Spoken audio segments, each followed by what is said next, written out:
እና በቃ ታሪኩን ሲነግሩኝ በጣም ነው ያዘንኩት፣ ከምለው በላይ በጣም ነው ያዘንኩት። ምክንያቱም እስካሁን ድረስ እንደዚህ ምስቱ አይኗን ማለት አይነገርም ስለሆነች እየገለጡ ምናምን ቪዲዮ እየሰሩ ምናምን ብር እያጠራቀሙ ለራሳቸው ነበር የሚወስዱት። አሁን ላይ እሱ በጣም ደክሟል፣ ሰውነቱ ሁሉ አልቋል። በዛ ላይ ደግሞ የኩላሊት በሽተኛ ሆኗል። እንደገና ደግሞ በቃ ልጆቹ በሚያይ ቁጥር በቃ የኔ ዕጣ ልጆቼ ጋር እንዳይሆኑ፣ ልጆቼ እንደኔ መሀይም እንዳይሆኑ ማጠን ስለሚያቅተኝ ነው። እና ብዙ ጊዜ አትነፋረቅ ያላችሁኝ ሰዎች እንደኔ እንዳትሆኑ አላህ ለምንላችኋለሁ፣ ዱዓ አደርግላችኋለሁ። አዎ 3-4 ቀን ከቆየ ውሃ አላህ ይጠብቃችሁ። ሌላ ምንም ማለት ነው። ሰው ከአልባ ሰው በስተቀር አያለቅስም። እና የኔን ችግር ማቀውን እና ሚስቴ ባለቤቴ እንኳን ስለማታየኝ አታውቅም። ሰውነቴ ሲቆስል አታውቅም። ችግር ነው ብቻ። ከሚኖሩበት ቦታው ላይ ሄጄ ነበረ እና የሚኖሩበት ቤት ከስቻ አንስታ እንደዛች ነው ቤቷ ማለት ነው። በዛ ላይ ውሃ ምናምን የለም። ውሃ እንዳያመጣ በጣም ሩቅ ነው። ቢያንስ በእግሩ ከተማ ለመሄድ 2 ሰዓት ምናምን ይፈጅበታል። በዛ ላይ ጅቡ። አሰላሙ አለይኩም ውድና የተከበራችሁ የሶፊ ተከታታዮች ቤተሰቦቼ እንደምን አላችሁ? በሀገር ውስጥም በሀገር ውጭም ያላችሁ እንደምን አላችሁ? እኛ ደህና ነን አልሐምዱሊላህ። ረመዳን እንዴት ይዟችኋል? ትናንትና ባለቀቁት ቪዲዮ በጣም ብዙ ሰዎች አዝናችኋል። ብዙ ሰዎች ደግሞ ዱዓ አድርጋችሁልናል። ሁላችንም እጅግ በጣም አመሰግናለሁ። ሁላችሁንም ቢሆን አላህ በቃ ይርዳችሁ። ሀገር ውጭ ያላችሁትም ደግሞ አላህ በሰላም ለሀገራችሁ ያብቃችሁ፣ በሀገራችሁ ላይ ደስተኛ ያድርጋችሁ። እስቲ ዛሬ ያው እንግዲህ አባቴን እንጂ ወጥቻለሁና ትናንትና በፖስትኩት ቪዲዮ በጣም ግልጽ ያልሆነላችሁ ነገር ነበርና ዛሬ ግልጽ እንዲሆንላችሁ እርስዎን እኔ ከምናገረው ታሪኩን እርስዎ የሚናገሩት የተሻለ ነው ብዬ ይዤላችሁ መጥቻለሁና አብራችን ቆዩ። አባቢስ መጀመሪያ ሰላም በላችሁ። አሰላሙ አለይኩም ወራህመቱላሂ ወበረካቱሁ። ውድ ተመልካቾቻችን አላህ በዚህ በተከበረው የረመዳን ጾም እንድንገናኝ ስለረዳን አላህ እናመሰግናለን። ቅድሚያ አላህን መመስገን ያለበት። አዎ ሶፊ እንግዲህ በእስልምና ታሪክ ውስጥ የመጀመሪያ ታሪክ በህይወት ሊመዘገብላት ነው መሰለኝ። እኔ እንጃ፣ ለእኔም ለልጆችም ለቤተሰቦችም ጠንክራ ተነስታለች። አላህ ይርዳት፣ አላህ ከጎኗ ይሁን፣ አላህ የተሻለ ነገር ደግሞ እንዲሰጣት ዱዓ አድርጉላት። እሺ፣ አሰላሙ አለይኩም ወራህመቱላሂ ወበረካቱ። እና ቤተሰቦቻችን ያው የዛሬ ቆይታችን የሚሆነው ያው እንግዲህ ትናንትና የተለቀቀው ቪዲዮ ብዙም ግልጽ አልሆነላችሁም እና እሱንም ግልጽ ለማድረግ ነው የመጣ ነው። አባቢ ማለት አሁን ብዙ ሰዎች ግልጽ ያልሆነላችኋል። እርስዎ በቃ ብዙ ነገር ደርሶብኛል፣ ብዙ ፈተና ተፈትኛለሁ ብለዋል እና ምን እንደነበረ ልንገራችሁ። ያው እንግዲህ የወንድማችን አባታችን ሚስት አይነ ከሪም ነች እና አላህ ደግሞ ያኑርለት። በጣም ጥሩና በቃ መልካም ሴት ነች፣ ቁርአን ሐፊዝ ሴት ነች እና እሷን እርስዎ አልነበሩም አይደለም? እርስዎ በሌሉበት ሰዓት ሌላ ቲክቶከሮች ናቸው አይደለም? ቲክቶከሮች ናቸውና ቤታቸው ቤት ነው ሌላ ቦታ ነው። ቤት አዳማ እያለን እስቲ እርስዎ ይንገሯቸው ግልጽ አድርገው። አዳማ እያለን ነበር እና ወደ ቤት ሄደው ነው ፈቃድ መጀመሪያ የተሰጣቸው። ከሰራተኛና ማህበራዊ ጉዳይ አስፈቅደን ነው ከዛ ነው የተላክ ነው እና እሷን ለመርዳት ስለምንፈልግ ነው። ሰራተኛና ማህበራዊ ጉዳይ ቢሮ ሰራተኛ ነች እሷን ብለው ነው፣ ሴት ልጅ ይዘው ነው ሄደው ያነጋግሯታል። ይፈልጉናል ብላ ደወለችልኝ። በዛ ነው እህቴ ታማብኝ የካቲት 12 ሆስፒታል እዛ እያስታመምኩ ነበር። እህቴ ታላቅ እህቴ ነች መጣው ስመጣ ነገረችኝ። በየት በኩል ነው የመጡት? በአብደላ መክቱም የአዳማ ቅርንጫፍ እነሱን የላኳቸው ሰራተኛና ማህበራዊ ጉዳይ ነው ብለው ነው የመጡት። ሴትና ወንድ ናቸው። ኒቃሟን አታውልቅም ስትኛ እኮ ፎቶዋ አለ መታወቂያዋ ላይ ፎቶዋ ስላለ እሱንም መውሰድ እንችላለን ሲሉ እኔ ኑሪቱ ምን ይመስልሻል አልኳት። በቃ እኔን ከፈለጉ ምን ችግር አላለች። ተይ በኋላ ሌላ ችግር። ኒቃም ከባድ ነገር ነው። እኔ ጠለቅ ብዬም ስለ ዲኑም አላውቅም። በኋላ ሌላ ችግር ላይ እንዳንወድቅ ዲናችንም እንዳናሰድባል ቀረጹ ሄዱ። ወላሂ ነው የምላችሁ ይኸው ረመዳን ላይ አስጨርስን 50 ብር አልሰጡንም ለኛ 50 ብር። በኋላ ተለቆ እኔ ባለቤቴን ወዳታለሁ እንዴት ነው የምትወዳት ምን እያሉ ያ የተቀረጸው ለዓለም ነው ለዓለም ምን ሆናችሁ ነው እያሉ ሰዎች ሲሉ አረ ለቢሮ ነው የተላከው። የምን ቢሮ? የዓለም ህዝብ እያያችሁ ነው። ወላሂ እኔ አለቀስኩ። በዛ ለቅሶኝ ቀጠለ። እህቴ ሞተች። ከአምሬና ተረበሸ። የእህቴ አሟሟት ያው ሰበብ ሆነና በቤተሰብ ችግር ነው አደጋው የደረሰባት የነበር።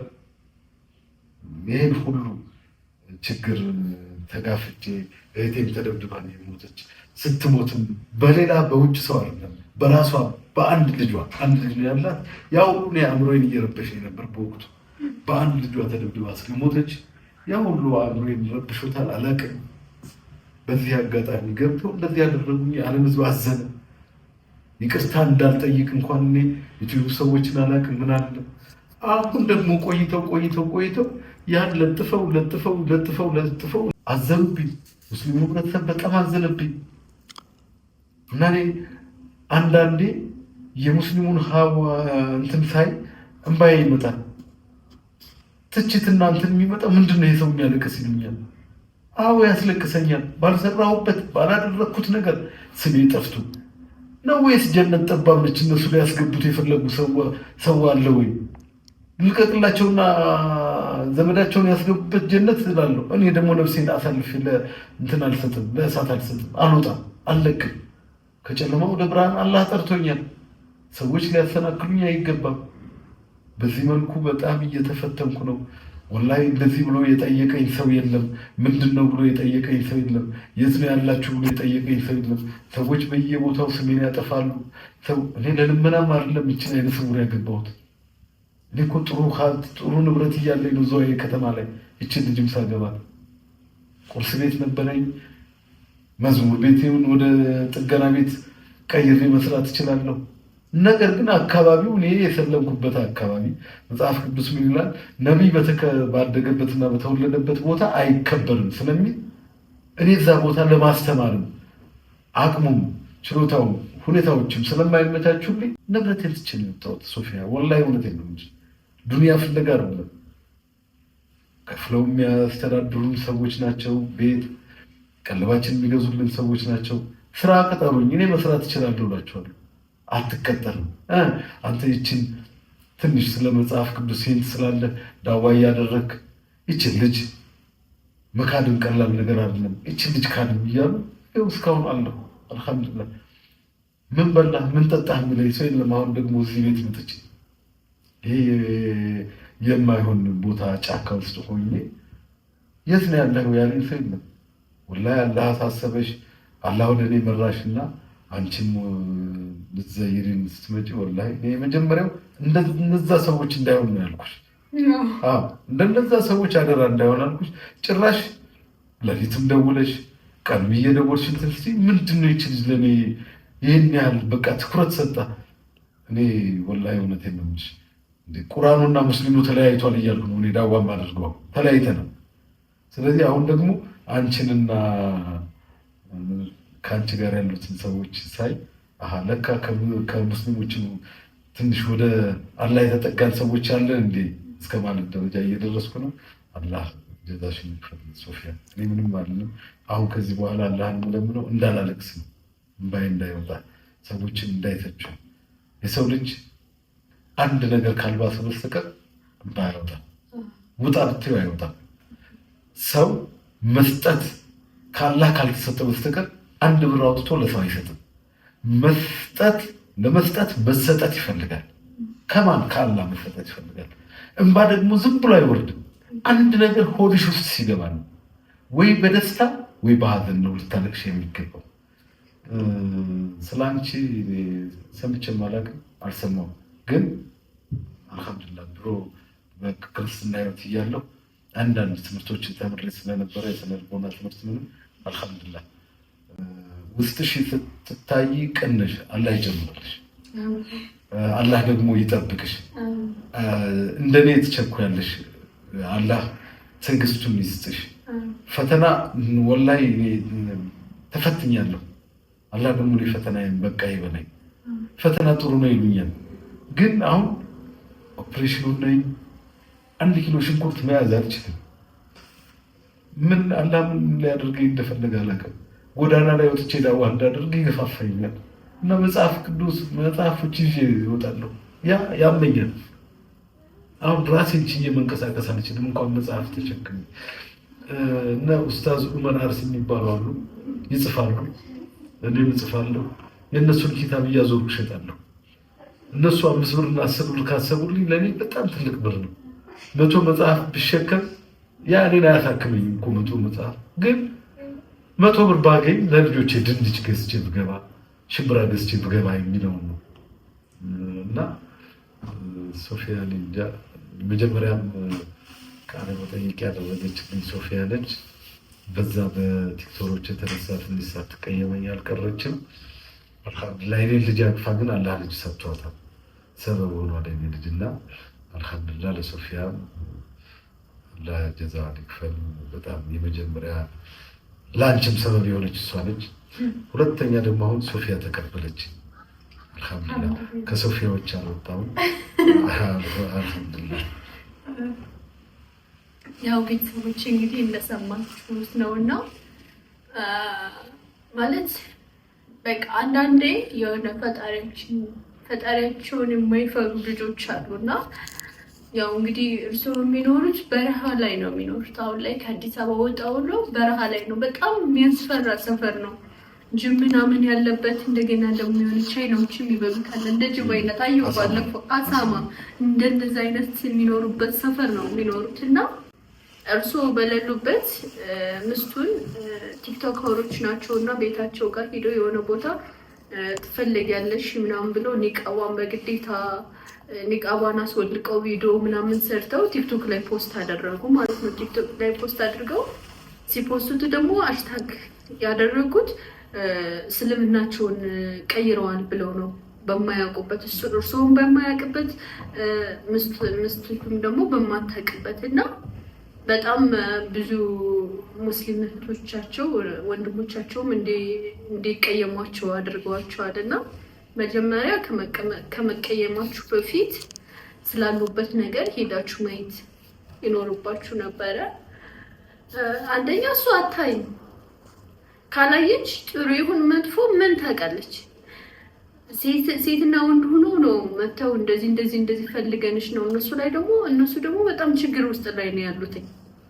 ማንኛውም ሰው ልክ እንደነሱ ቀልብ የመጡት ሰዎችም እንደነሱ ንጹህ ነው የሚመስሏቸው። አሁን በቃ ማንኛውም ሰው መጥቶ ሶፊ እንደዚህ ነው ቢለኝ አምናለሁ። ምክንያቱም እንደራሴ ስለማየው ማለት ነው።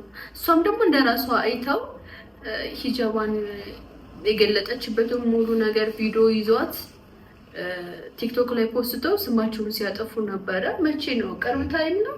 አረ ቆየ። የዛሬ ዓመት አንዱ እዚህ ሳር ቤት ያለ ቲክቶከር ነው። የዛሬ 2 ዓመት ደግሞ የአዳም ነው። ለምንድን ነው እንደዚህ ጨካኝ የሆነው? ለምንድን ነው ክፉ የሆነው? ለምን? እኛ ዱንያ እኮ ነች የምንኖርባት። ማለት ዛሬ እንሙት ነገ እንሙት አናውቅም። እየሄድን እራሱ ልንሞት እንችላለን። ለምንድን ነው ያንን የማናስበው?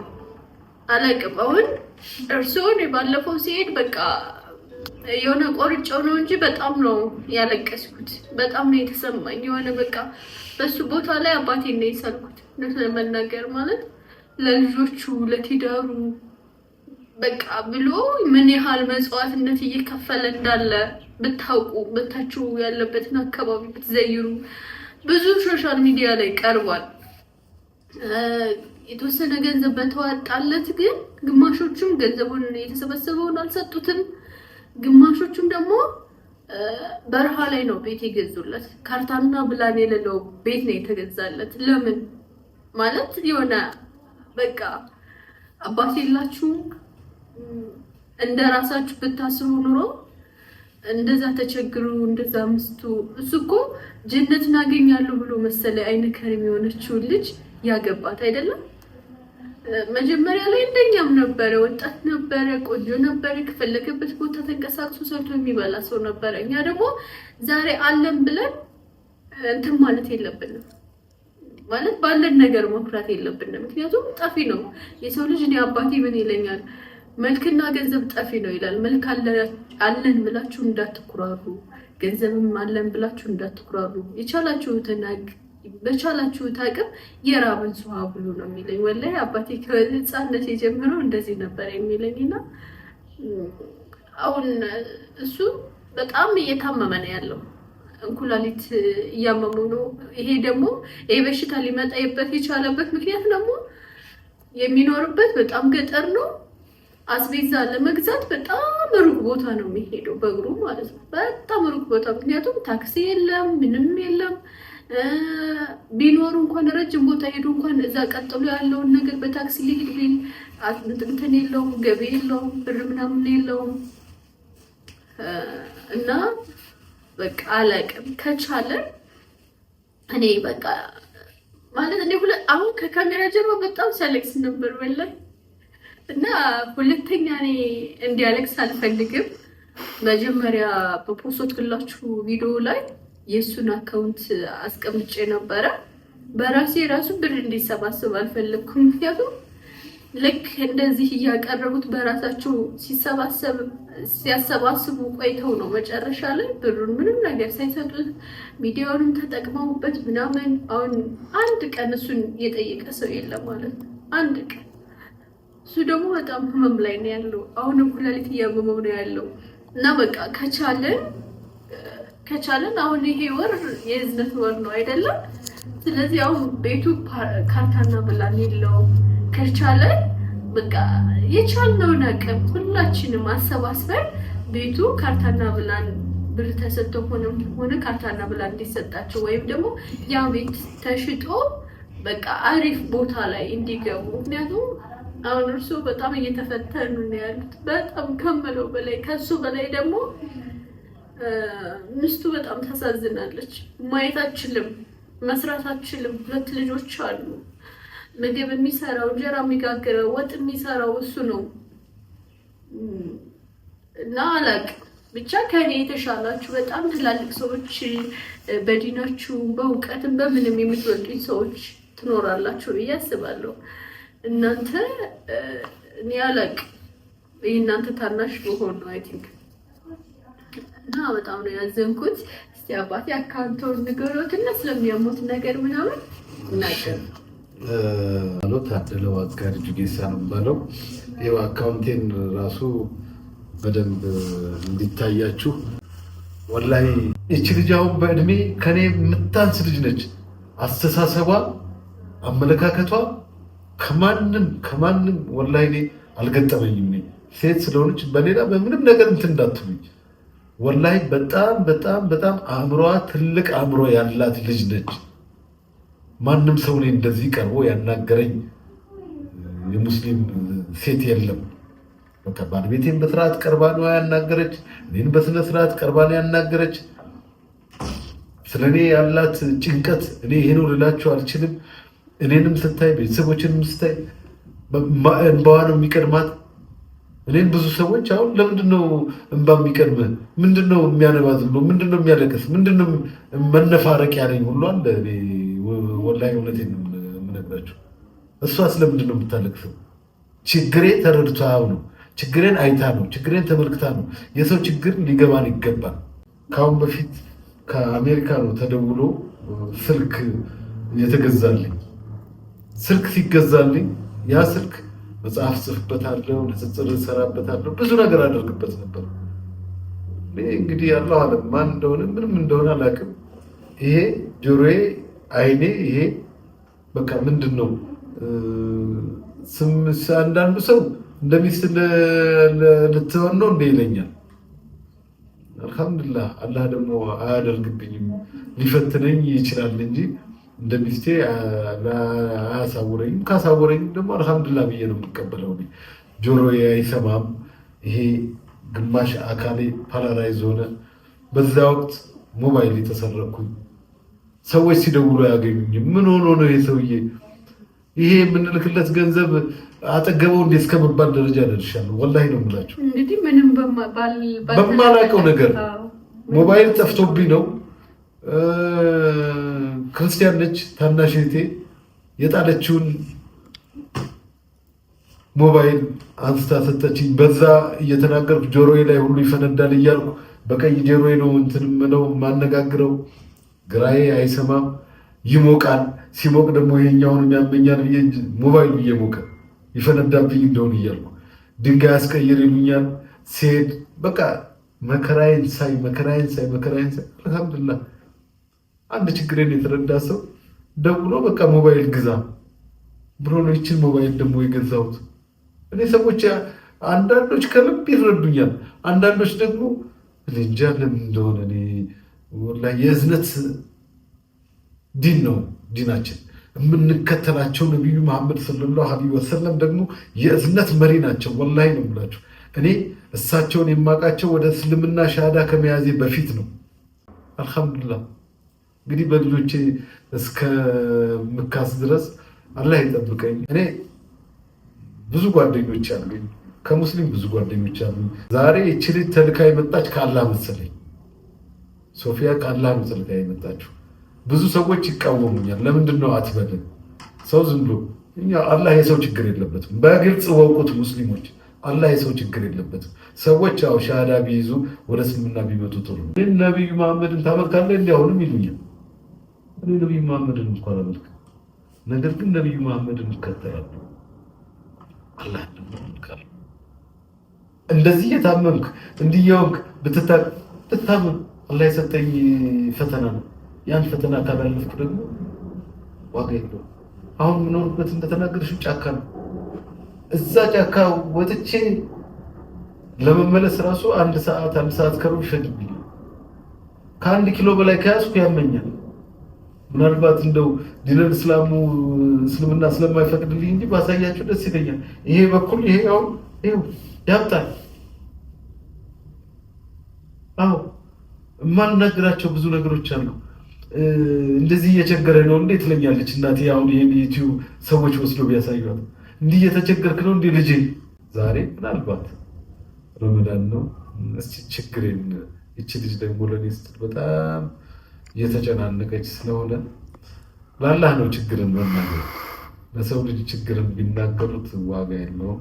እንግዲህ አላህ ነው የላከልኝ እቺ ልጅ ሶፊያ። ወላሂ ከኔ በላይ በጣም ተጨንቃለች በጣም እና እኔ ስለሷ ዱዓ ማድረግ ነው እንጂ አቅም የለኝም። ዱዓ ማድረጉም አቅሙም የለኝም። በራሴ ኑሮ እንትን ትንሽ እየተቸጋገርኩ ያለው ሰው ስለሆንኩኝ ለሰዎች ዱዓ ማድረግ ጊዜውም ራሱ እያገኘዋለሁ። እንጀራ ራሴ ነኝ የምጋግረው፣ ወጥ የምሰራው ራሴ ነኝ፣ የልጆችን ልብስ ራሴ ነኝ የማጥበው። በጣም ከሚገርማቸው አንዳንዴ ልብስ ዘፈዝፍና 3-4 ቀን ይቆይብኛል። ውሃው ይሸታል። እጄ አንድ ወቅት ላይ ቁርጥርጥ አለ። ምንድን ነው ስል ያደረ ውሃ ማጠብ ስለሚያቅተኝ ነው። እና ብዙ ጊዜ አትደፋረቅ ያላችሁኝ ሰዎች እንደኔ እንዳትሆኑ አላህ ለምንላችኋለሁ፣ ዱዓ አደርግላችኋለሁ። አዎ 3-4 ቀን ከቆየ ውሃ አላህ ይጠብቃችሁ። ሌላ ምንም አይደለም። ሰው ካልባሰው በስተቀር አያለቅስም።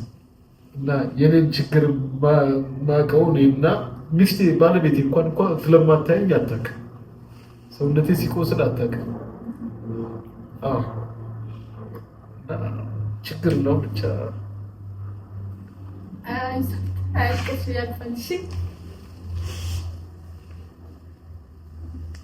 ቤተሰቦች እንደምላቸው አላውቅም። ላለማልቀስ በጣም እየሞከርኩ ነበረ፣ አልቻልኩም። ምክንያቱም እኔ ቦታው ላይ ሄጄ ነበረ፣ ከሚኖሩበት ቦታው ላይ ሄጄ ነበረ እና የሚኖሩበት ቤት ከስቻ አንስታ እንደዛች ነው ቤቷ ማለት ነው። በዛ ላይ ውሃ ምናምን የለም። ውሃ እንዳያመጣ በጣም ሩቅ ነው። ቢያንስ በእግሩ ከተማ ለመሄድ 2 ሰዓት ምናምን ይፈጅበታል። በዛ ላይ ጅቦች ምናምን እነዚህ ምንድናቸው ቻይናዎች እና አሳማዎች ምናምን በቃ እኔ እንደ ኢትዮጵያ ውስጥ ነው እስከምደነግጥ ድረስ እና ራይድ ይዤ ነበር የሄድኩት። ድንገት ነው ያወቅኩትኝ። ከአሁን በፊት ያው በሶሻል ሚዲያ ላይ ነበር የማውቀው እና በቃ ታሪኩን ሲነግሩኝ በጣም ነው ያዘንኩት፣ ከምለው በላይ በጣም ነው ያዘንኩት። ምክንያቱም እስካሁን ድረስ እንደዚህ ምስቱ አይኗን ማለት አይነገርም ስለሆነች እየገለጡ ምናምን ቪዲዮ እየሰሩ ምናምን ብር እያጠራቀሙ ለራሳቸው ነበር የሚወስዱት። አሁን ላይ እሱ በጣም ደክሟል፣ ሰውነቱ ሁሉ አልቋል። በዛ ላይ ደግሞ የእንኩላሊት በሽተኛ ሆኗል።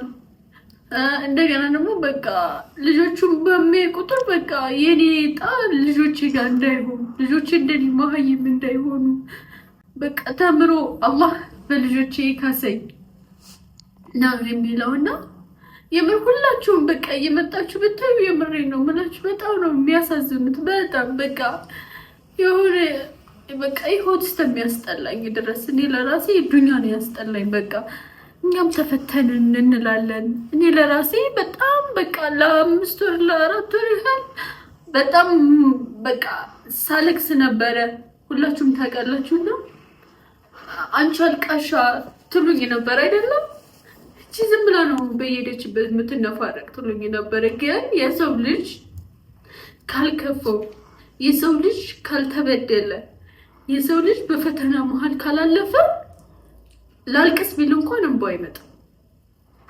መናገር የምፈልገው ነገር ማለት ነው። ግን በጣም ብዙ ችግር በውስጣችሁ ኖራችሁ የሆነ ነገር ደግሞ ሲያጋጥማችሁ እንባችሁን መቆጣጠር አትችሉ። በቃ ሳትፈልጉም በግዳችሁ ታለቅሳላችሁ እና በቃ እርሶንም አባታችንም በቃ እንደዛ ነው ያየሁት። ማለት ምግብ ነው የሚሰራ ራሱ ነው፣ ሙግዚት የለም። ባለቤቱ አይን ከሪም ነሽ፣ ማየት አትችልም። ልጆቹን ሁሉ ነገር የሚያደርግ እሱ ነው። እንደገና ደግሞ በቃ በቂ የሆነ እሱ ሳይበላ ልጆችን እና ባለቤቱን እያበላ እሱ በቃ በጾም አንጀቱ ነው የሚውለው። በጾም ምንም ነገር የሚበላው ነገር የለም። እኔ ሳልበላ ልጆቼ ይብሉልኝ፣ እኔ ሳልበላ ባለቤቴ ትብላልኝ ነው የሚልና እኔ ከአሁን በፊት ቀርጻችሁ ፖስታችሁ ሶሻል ሚዲያ ላይ ስማቸውን ያጠፋችኋችሁ ሰዎች መቼም ይቅር አልላችሁም። እውነቴን ነው የምላችሁ። ማለት ምን አይነት ጭካኔ ምን አይነት ልብ እንደሰጣችሁ አላቅም። እኔ ምን እንደምል አላቅም። እንዲሁም ደግሞ ከአሁን በፊት አቅርባችሁት የነበራችሁ ሰዎች ለራሳችሁ ህይወት ስትሉ እስከ ዛሬ ድረስ አሁን ላይ መጀመሪያ እንደቀረበው እና አሁን ላይ እንዳለው አቋም ነው አይደለም? እስቲ አይታችሁ መመስከር ትችላላችሁ። በጣም ከስቷል በጣም እና አሁንም ቢሆን ቤተሰቦቼ እንደምታከሩኝ ተስፋ አድርጋለሁ። በቃ የቻልነውን ያህል አድርገን አንደኛ እሱ እንዲታከም ሙሉ ለሙሉ ማድረግ አለብን። ሁለተኛ ደግሞ በቃ ቤቱ ወይ ካርታና ብላ እንዲኖረው ወይም ደግሞ ብርን ተሰባስቦ አሪፍ ሰፈር በቃ አሪፍ ሰው ካለበት አሁን በቃ እሱ በጣም እየተሰቃየን ያለ ቤታቸው በስር በምናምን ስር ያደረጉባቸው ነው። መድኃኒት እየተረጨባቸው ቤት ነው። ህፃናቶች ራሱ ያሳዝናሉ። ግማሽ ጎናቸው ይታመማሉ ስር እያደረጉባቸው ማለት ነው። እና የሰው ልጅ ተንኮል በዚህ ደረጃ ነው። በቃ ብንችል ከዛ ሰፈር ብናወጣቸው እሱንም ብናሳክመው በቃ ለሰው ብለን ሳይሆን ከአላህ ሀሰናት እናገኛለን። ያለውን ነገር እዛ ያለው ነገር ተሽጦ አሪፍ ሰፈር አሪፍ ሰው በሚኖርበት አሪፍ በቃ አሁን ያለበት አካባቢ በጣም መጥፎ ነው በጣም እና እባካችሁን እኔ በጣም ነው የምወዳችሁ የማከብራችሁ እና የቻልነውን ያህል አድርገን እኔ ያንቺን አካውንት አስቀምጪልኝ ብላችሁ በውስጥ ብዙ ስትጽፉልኝ ራሱ ማስቀመጥ አልፈልኩም። ምክንያቱም የሱን አካውንት አስቀምጪ ሁሉ የምትሰጡት እርዳታ በሙሉ በሱ ሆኖ ከዛ ለውጡን ደግሞ አብረን እናያለን። እሱም ታክሙ በቃ ከሰበበት ደረጃ ላይ ደርሱ እና ያው ይቅርታ እንግዲህ ስላበዛውባችሁ መጨረሻ ላይ በቃል አካውንቱን ልንገራችሁ። እስቲ እንትን ላይ ማስቀመጥ እጽፍላችኋለሁ። አካውንቱ 1032 58 73 63 2 1032 58 73 63 2 ነው የሚለው። በዚህ አካውንት ሁላችንም የቻለንን ያህል አድርገን እኔ እንጃ ብቻ በቃ ሁላችሁም ሰው የሆናችሁ በሙሉ እነዚህና አባት በቃ እንባቸውን እንበስላቸው። ጠላቶቻቸው በቃ ደስ አይበላቸው። አልፈው ልጃቸውን እንዲያሳድጉ ምስቶቻቸውንም እንዲከድሙ በአላህ ዘንድ ቃል የገቡላቸው ምስቶቻቸውንም እንዲያስደስቱ ፈገግታቸውን እንመልስላቸው እና ደግሞ እንደምታኮሩኝ ተስፋ አደርጋለሁ። እስቲ መጨረሻ ላይ የምትላቸው ነገር ካለ? አዎ አስታወሽኝ አሁንና በጣም ትልቅ ነገር ነው የምናገረው። ያው እና ምናልባት ውስጡ ያልገባችሁ ወይ ልትስቁብኝ ትችላላችሁ፣ ወይ ልታሾፉብኝ፣ ወይንም እውነቱን ነው ይሄ ሰው ልትሉኝ ትችላላችሁ። በጣም ከመታመሜ የተነሳ ወደፊት እንደዚሁ ከቀጠለ አላውቅም። እንግዲህ ያገባኋት ልጅ ነች፣ የኔ ልጅ ትሆናለች። ስለዚህ ወላሂ ነው ብላችሁ የእሷን ሀቅ እንኳን በአግባቡ እየተወጣሁ አይደለም። ይህ ነገር ወደ የት ያመጣል ልትሉ ወደ ትዳር መፍረስ ይመጣል። ስለዚህ ወላሂ የኔ በተለይ የጤንነቴ ጉዳይ ብዙ ነገር እያወከኝ ነው። ያው ለሙስሊም ወንድሞቼ እና እህቶቼ ምንም ነገር አይደለም። እኔ ቤት አሁን 2 እንጀራ ካለ ገዝቼ ያመጣሁት 2 እንጀራ ካለ የተራበ ሰው ካለ ከመጣብኝ አንዱን እንጀራ ነው አውጥቼ የምሰጥ። በዛው ሰዎች እኔም እንደ ትልቅ እንትን 100 ብር ቤቴ ካለ ጎረቤቴ እየተራበ ዝም ብዬ 50 ብር አውጥቼ እሰጣለሁ። ወላሂ ነው የምላችሁ። አዳማ ከተማ ጎረቤቴዎቼ በጣም የሚቸገር ልጅ ነበረ። ብር የለም 50 ብር እንጀራ ግዢ ብዬ ሰጥቻት ወጣሁ። ስወጣ በር ላይ ስደርስ ብር እየጠየቀህ ነው የሆነ ልጅ ጎረቤት ብላት ደውልብኛል። 50 ብር ሰጥቼሻለ ስጪው አልኳት። እንጀራ በምን ልግዛ ስትይ አላህ ይገዛልሻል ተይው አልኳት። ባለቤቴ ልጅን አይመስውራ ወላሂ ነው የምላችሁ። ህፃን ሊታሙበት። እኔ ግን በእግሬ ከቦሌ አዳማን የምታውቁ ከቦሌ አዳማ ቦሌ እስከ መብራት በእግሬ ሄጄ መሀል ላይ ስደርስ ስልክ ተደወለ። ትመጣለህ ስራ ቦታ ፈልጌ ነበር አለኝ። ጠርቶኝ ለእሱ አልተናገርኩም። ዛሬ ነው የምናገረው። ይሄን 500 ብር አውጥቶ ሰጠ። ያለህ ስራ 50 ብር ነው የሰጠው። ምንም የለኝም። በዛ እኔን እንደ ሀብታም ያዩኛል። ሀብታም ነኝ። አልሐምዱሊላህ። እኔ ሀብቴ ማን ነው? አላህ ነው። አላህ መስጠትን ያድለን። ወላሂ መላው የዓለም ህዝብ ሙስሊም እኔ ሶፊያ ዛሬ ስላቀረበችኝ አይደለም።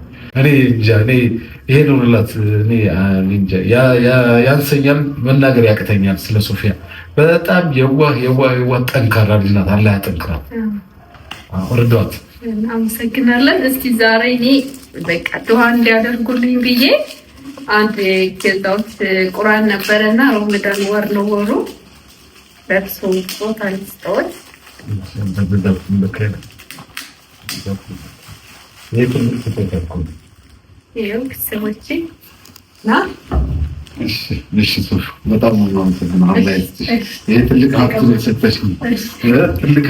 በጣም ብዙ ጊዜ ቁርአን መቅራት ይፈልጋልና አልነበረው። እኔ ደግሞ በቃ በቻልኩት አቅም ዱዓ እንድታደርግልኝ እፈልጋለሁ። በጣም ነው የምወደህ አባቴ፣ በጣም ነው የማከብርህ። በቃ ፈገግታ ተመልሶ አንድ ላይ ሆነን እንደዚህ በቃ ተሰባስበን ሶፊ ፈገግታዬ ተመለሰ እኮ ልጄ ጋር ባለቤቴ ጋር ደስተኛ ሆንኩ የምትለይ ቀን በጣም እየናፈቀኝ ነው። ይሄ ነገር ደግሞ ኢንሻአላህ በቅርብ ደስታ ተመልሶ ኢንሻአላህ በቃ ጥሩ አስተማሪ ሆነክ እንደምትኖር በቃ ተነባለሁኝ እና በጣም ወዳችሁ ቤተሰቦቻችን ያው እንግዲህ ስለነበረን ቆይታ አመሰግናለሁ። በቀጣይ ቪዲዮ ውስጥ የምንገናኝ ሰላም ሁኑ።